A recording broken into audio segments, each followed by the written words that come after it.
Welcome back, ladies and gentlemen, to another episode of the Roman America podcast. Make sure to hit that like button and hit that subscribe button. All right, let's get into the big news for today. So, the big news basically yesterday was that there was a bunch of primary races going on yesterday in, several different states: Texas, Pennsylvania, Georgia, Kentucky. I think there was one in Oregon. But there was a bunch of primary races going on in certain different states yesterday. And a lot of them were largely unimportant and unnoticed.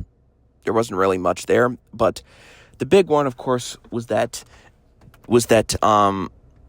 election in Kentucky's fourth congressional district. And that was the district represented by Thomas Massie. And last night, he lost re-election. And he's been in Congress for about 14 years, since 2012. And now that is going to change starting next year, unfortunately.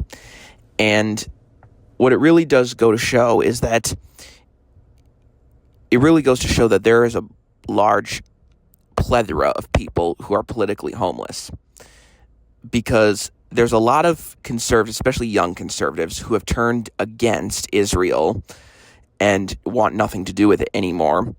And so while the general population seems to be changing their opinions and going in a different direction, the party leadership and the ruling elites still are very close and tight-knit with the Israel lobby. And basically, what it goes to show is that, I don't know, I guess there's two ways to look at it. There's, I guess, the black-pilled and then the somewhat white-pilled version. So the black-pilled version is that, as much as the general population is changing their stance on Israel, the elites and the lobbyists who have all the money still are heavily in favor of Israel. And it's going to be a long time before any of that starts to change. And a lot of that has to do with the fact that a lot of these lobbyists are essentially, are boomers, are baby boomers, and they're still the most overtly pro-Israel generation. And then 10 to 20 years from now, though, once they all die off, that's going to change. Once they all pretty much die off, that's pretty much going to change. There's going to be less and less of them over time. And so what we saw last night, though, was that the Israel lobby still has an iron grip over the Republican Party and the Trump administration. And it seems like as we're voting and advocating for less of a relationship with Israel, we seem to be getting more of it somehow. It really is kind of unbelievable just how backwards that situation is. And it really is, unfortunate that a lot of these low IQ, sloppy boomers actually believed all this stuff and decided, you know what? And decided that they're going to, vote for the person challenging Thomas Massie in the primary, the person that Trump endorsed, as opposed to Massie himself, who's really been the only congressman over the last, decade and a half in Congress who is really, you could say, honest and loyal to his voters. And see, that's another thing that's going on, is people are bringing up loyalty and saying that he betrayed Trump and that he isn't loyal to Trump. But he was never loyal to Trump to begin with. He was loyal to his voters, and he was loyal to his own beliefs.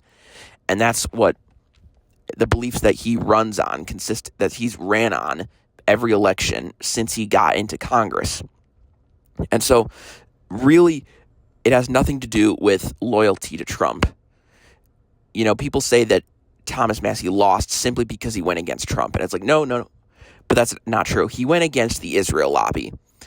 The Israel lobby spent approximately, I think it was $32 million to unseat him and get someone and replace someone new in the primary. And so, unfortunately, I guess the black-pilled portion of this is that with Massie gone, starting at the beginning of next year, starting next January, there really is nobody left good in Congress.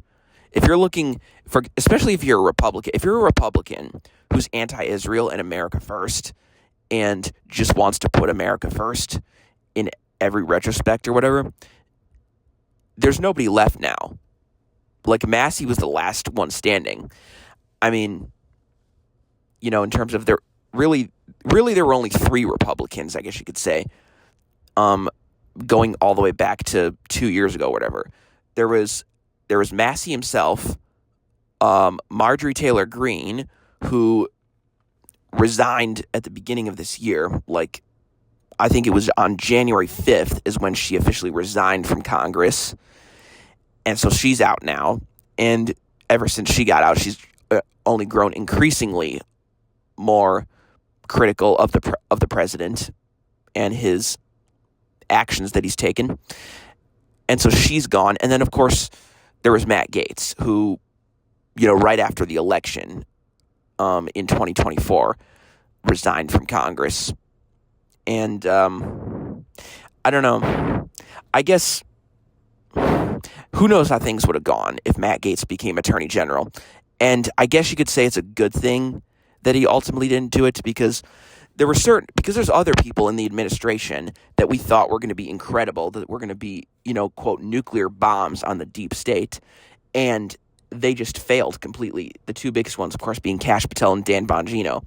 I mean, Kash Patel isn't doing anything hardly, at least anything new or radical, and any sort of meaningful radical change, anything new. And so, and of course he got caught up in the whole Epstein file scandal. And then there's Dan Bongino, who also got caught up in the Epstein file scandal. And this guy essentially, he essentially used the Trump playbook, where he's making way more money than you could ever dream on his podcast. And then he decides to quit that and decide to become deputy director of the FBI, taking a massive pay cut, essentially.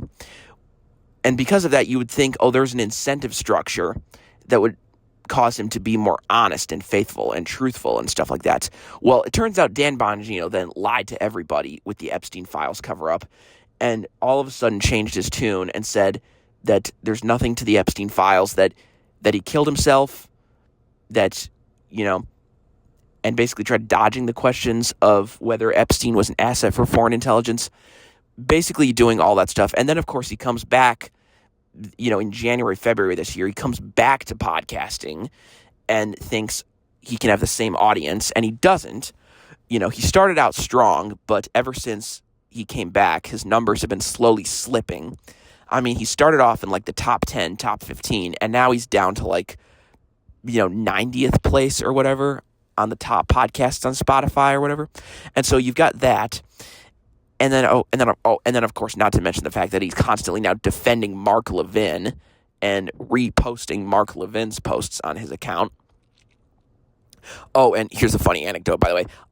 He blocked me as soon as right after he left the FBI, and right before he got back to his podcast. It was during the lame duck period, I think in January. I started tweeting at him, and apparently he must actually check his Twitter. He must check the comment section on his account or whatever. Well, apparently he blocked me. No joke. I could literally share a screenshot of it. He blocked me, and it was just hilarious, honestly. But it really does go to show that this is a black-pilled moment, losing Thomas Massie. He was really the only one left. And there was really no one else like him in Congress, honestly. And so that's the black pill. Now, the white pill that I suppose you can take away from it is that in order to unseat him, the Israel lobby had to spend approximately $32 million to unseat him. Just him. They spent $32 million trying to flip one House seat. It is now record-breaking. It is now the most expensive race, essentially primary race, in American history. It was the most expensive election, most expensive campaign, most expensive race. And that, I guess, is a white pill thing, is that it took the Israel lobby over $30 million, in the tens of millions of dollars, to unseat one person. Which goes to show, if we could have 10 Thomas Masseys in Congress, imagine the amount of money they would have to put up to try to unseat him. Or to try to unseat them, rather. I mean, these think tanks and these political action committees and all stuff, they would go bankrupt if they had to spend that much money in one election cycle. And not even in the general election, in the primary election is where all this money got spent. And so I guess that's somewhat of a white pill, is that if we can elect people like Thomas Massie to Congress, and they can actually be honest, courageous,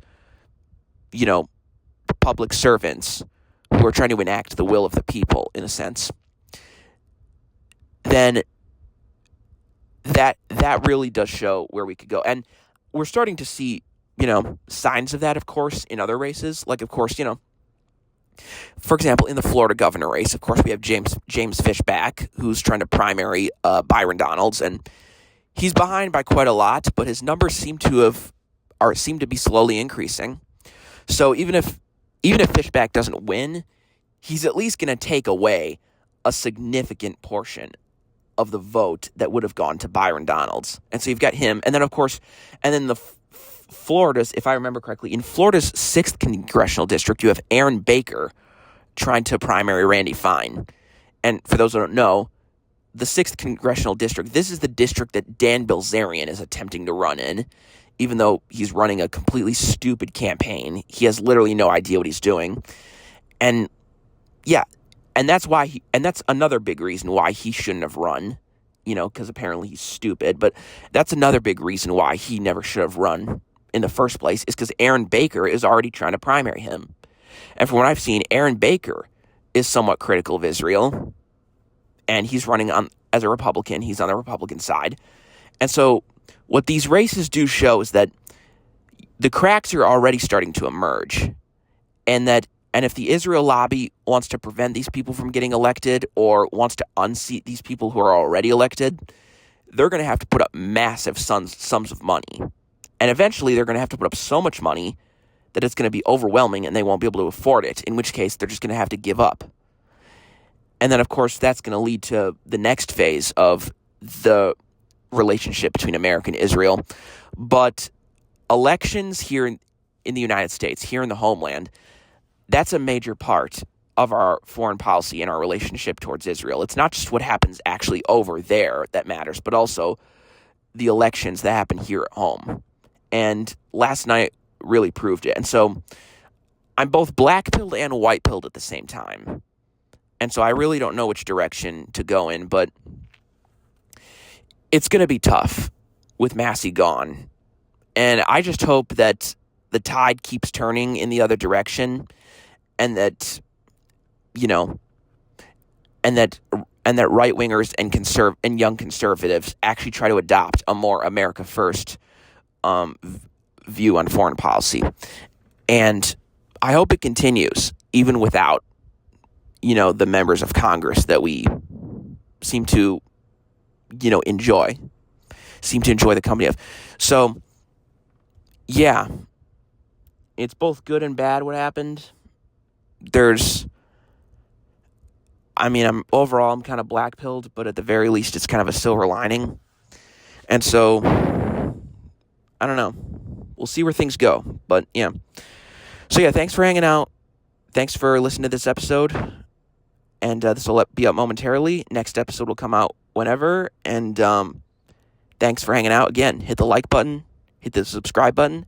Thanks for hanging out, and I will see you all in the next episode.